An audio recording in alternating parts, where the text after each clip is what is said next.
Nak beralih berkenaan dengan topik yang agak serius juga berkenaan dengan jenayah seksual terhadap kanak-kanak, di manakah silap kita, apakah antara peranan yang boleh kita lakukan bagi membantras jenayah ini. Dan bersama dengan kita saya kenalkan iaitu Tuan Mahmud Jumaat selaku Penguam Bela. Assalamualaikum Tuan. Waalaikumsalam. Sihat ya? Selamat tahun baru. Ya. Baik. Untuk kita mulakan seperti biasa, kita lihat terlebih dahulu kepada statistik kes dan seksual yang berlaku terhadap kanak-kanak di Malaysia ini bagaimana senarionya? Kalau kita lihat baru-baru ini kita tengok kepada di media sosial dan di media arus perdana, almost every week kita dengar ada berlakunya kes, bukan kes seksual yang kes rogol yang biasa, sumbang mahram kerap berlaku. Betul. Saya ikutkan statistik yang saya dapat, yang saya ketahui setakat Ogos 2023, 1603 kes jenayah seksual kanak-kanak. Allahu Akbar. So kalau bagi saya ini bermakna ini adalah satu kes yang serius lah. Ya. Yang mana perlu kita memberi fokus. Betul. Dan kalau kita nak fahami konteks umur dari undang-undang, kanak-kanak dikategorikan di bawah umur berapa?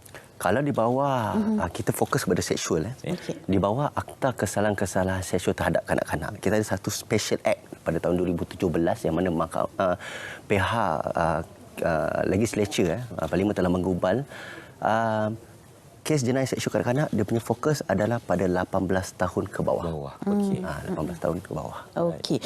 Baik, dan bila kita bercakap tentang perkara ini, ialah semakin lama semakin tinggi kes yang melibatkan kanak-kanak, jenayah kanak-kanak seksual khususnya. Dan di mana silap kita, dan sebagai masyarakat apa yang boleh kita lakukan supaya benda ini tidak terus berleluasa dan supaya kita dapat membantras secepat yang mungkin, Tuan. Baik, saya punya pendapat begini. Mungkin kita perlu mengkaji semula akta yang sedia ada. Kerana saya mengambil pendekatan untuk melihat kepada akta di negara luar, di India. Yang mana saya melihat di India juga dia ada satu akta, dia panggil POCSO Act, Protection Against Sexual Crime Against Children. Sama seperti kita ada juga Special Act kita, dia panggil sebagai kesalahan-kesalahan seksual terhadap kanak-kanak. Tapi yang saya ingin sentuh, kita menang saya pengamalan undang-undang, kita bercakap dari segi akta dahulu, statute. Saya rasakan bahawa akta kita ini dari segi kesalahan agak terlalu rendah, agak rendah. Contoh, minimum punishment di luar negara, di India. Sekiranya melibatkan kes pornografi, melibatkan kes amang seksual, sexual grooming, sexual assault, dia akan ada minimum punishment. Contohnya 5 tahun penjara minimum. Di Malaysia tiada minimum punishment. Dia boleh sehingga 6 tahun, sehingga 12 tahun, tapi tiada minimum. Tiada minimum. Maknanya boleh dikenakan hukuman hanya 1 hari. Satu hari pun boleh. Kerana tak ada minimum punishment. Begitu juga kalau kita lihat kepada maximum punishment. Di India, dia tak panggil sebagai rogol. Dia buat satu jenis kesalahan seksual, dia panggil penetrative assault. Mana penetrative assault ni mana saja apa saja yang boleh menembusi. Dia tidak kira apa saja objek saja, termasuk kemaluan apa saja. Masuk kepada mana-mana kemaluan perempuan, tak kisah sama ada kemaluan perempuan ataupun mulut ataupun anus. Ianya ada di bawah penetrative assault. Dan hukuman maksimum, kalau tuan-puan tahu, adalah gantung sampai mati. Gantung sampai mati. Keras ya hukuman. Sekiranya pelaku tersebut merupakan ibu bapa, merupakan seorang yang mempunyai autoriti, contohnya polis officer, dan ataupun akibat kelakuan tersebut kanak-kanak itu mengandung, atau yang kelakuan tersebut berlaku secara panggil gang rape, secara beramai-ramai.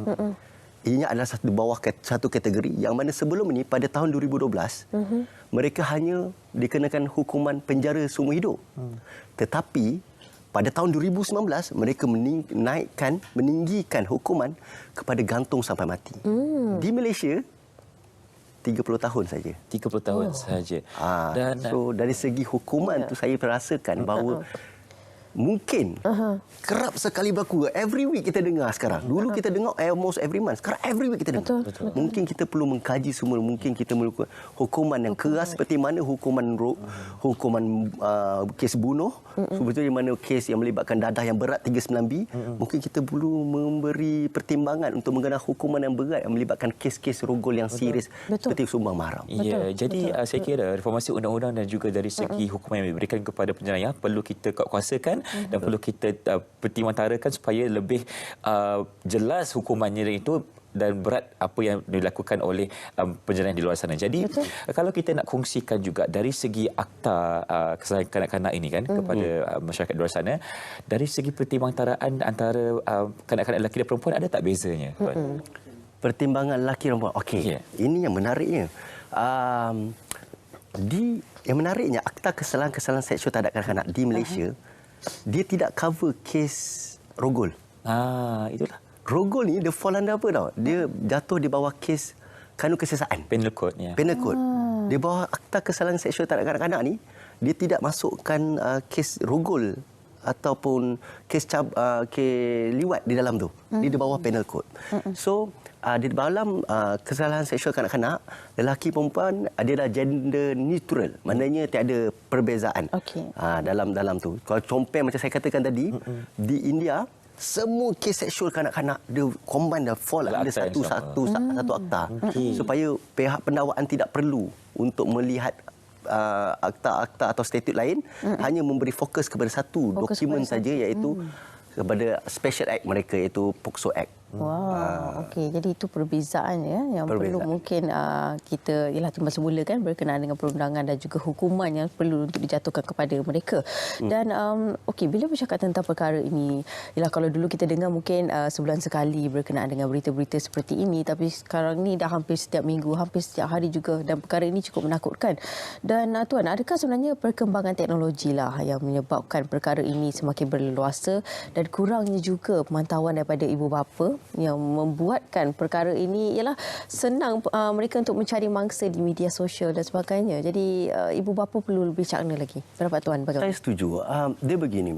Sebentar tadi kita berbincang berkenaan dengan akta. Kenapa? Kerana kita melihat, bagi pendapat saya sebagai pengamat undang-undang, saya merasakan mungkin pihak seks predator atau pedofil ni dia tidak gentar. Okey, kita berbincang mengalih kepada mangsa pula. Okey, mangsa ni pula saya setuju dari segi teknologi memang mereka mudah terdedah. Yang saya menjadi khawatir adalah mereka mendapat that first hand information sebelum kita memberi pendedahan kepada mereka. Apabila benda ini berlaku, mereka akan membuat eksplorasi. Dia akan explore sendiri. Itu yang kita tak nak. Betul. Dan apatah lagi wujudnya stigma dalam kalangan ibu bapa yang mereka merasakan benda satu benda yang sensitif untuk dibincangkan. Dan kanak-kanak pula merasakan kalau sekiranya kita berbincang dengan ibu pula, dia rasa macam mungkin ibu akan menghukum, akan mungkin lepasnya tak boleh tengok dah handphone dulu lah, handphone dia akan dirampas.